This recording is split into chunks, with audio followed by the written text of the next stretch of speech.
Olha, classificar síndromes epilépticas é quase como montar um quebra-cabeça. Sabe, parece uma coisa super complexa, mas no fim, quando as peças encaixam, tudo fica mais claro, principalmente para o tratamento. Então, bora entender como é que esse processo funciona. Então vamos lá, começando pelo básico, afinal, o que é uma síndrome epiléptica? Porque não é só sobre ter um tipo de crise, né? O conceito é bem mais amplo, mais específico. Ok, a definição oficial lá da Liga Internacional contra a Epilepsia é essa aí. Mas vamos ser sinceros, um conjunto complexo de sinais e sintomas soa meio livro, né? Vamos tentar deixar isso um pouco mais concreto, mais visual. E a melhor forma de pensar nisso é, de verdade, como uma constelação. Pensa só, uma síndrome não é uma estrela sozinha perdida no céu. É todo um conjunto de características que, quando a gente olha junto, formam um desenho, um padrão que a gente consegue reconhecer. E é essa combinação que fecha o diagnóstico. Beleza. Então, se é uma constelação, quais são as estrelas que a gente precisa encontrar? Bom, existem 6 peças principais nesse quebra-cabeça que os médicos usam para montar o quadro todo. Olha só, cada um desses pontos é uma pista importantíssima. Primeiro, claro, o tipo de crise. Depois, o que o eletroencefalograma, o famoso EEG, está mostrando. A idade que a pessoa tinha quando tudo começou, isso é crucial. A gente também olha como a epilepsia evolui, sabe? Se melhora, se piora com o tempo. Aí a gente busca outras características clínicas que possam estar juntas. E por último, a gente tenta entender a causa de tudo, a fisiopatologia, se é algo genético, estrutural. Quando a gente junta essas 6 peças, aí sim a imagem da síndrome começa a aparecer. Certo, mas dessas 6 peças todas, tem 2 que são assim as mais importantes. Elas são tipo as chaves mestras, sabe? Aquelas que abrem as primeiras portas e ajudam a gente a organizar todo o raciocínio.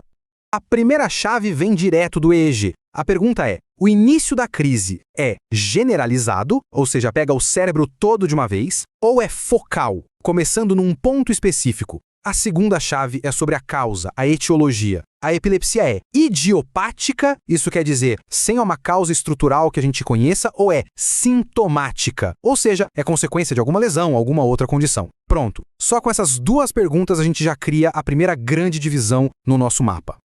E olha, pode parecer só teoria, mas essa categorização é super útil na prática. Saber direitinho onde cada síndrome se encaixa nesse mapa guia as decisões e, no fim, muda os resultados. E para quem está na área da saúde, dominar esse mapa é essencial, principalmente na hora de estudar para as provas. E por falar nisso, para quem é estudante e quer se preparar de verdade, vale a dica. Entra agora em medicob.com.br, baixa o app e aproveita o maior banco de questões do Brasil. Lá tem provas anteriores de todas as instituições, questões comentadas, resumos bem práticos, aulas completas e até flashcards prontos para revisar em qualquer lugar. Mas na prática, por que isso importa tanto? Bom, por 2 motivos principais. Primeiro, tratamento.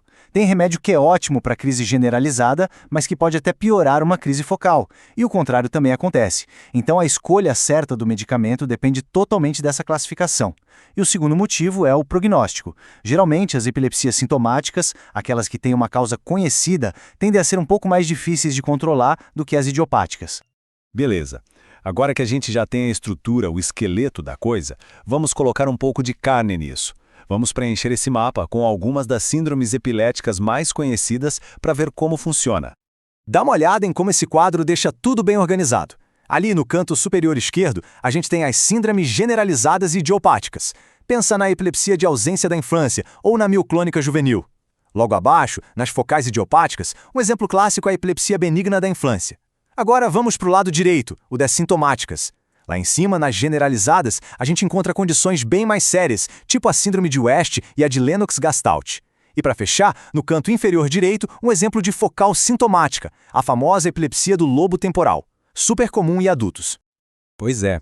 Quando a gente vê as síndromes organizadas desse jeito, toda aquela complexidade vira um mapa bem claro. Cada um desses quadrantes dá pistas muito importantes sobre o que esperar e, principalmente, como agir. As decisões ficam muito mais lógicas. Bom, já estamos chegando no final, então vamos amarrar a ideia principal aqui.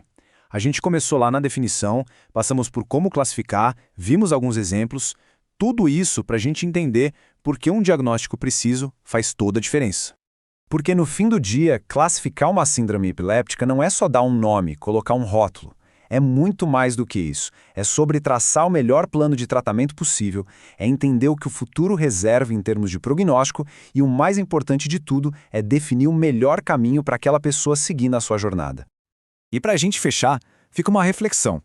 Conforme nossas ferramentas de diagnóstico, como a genética, a neuroimagem, ficam cada vez mais e mais precisas, que novas constelações será que a gente ainda vai descobrir?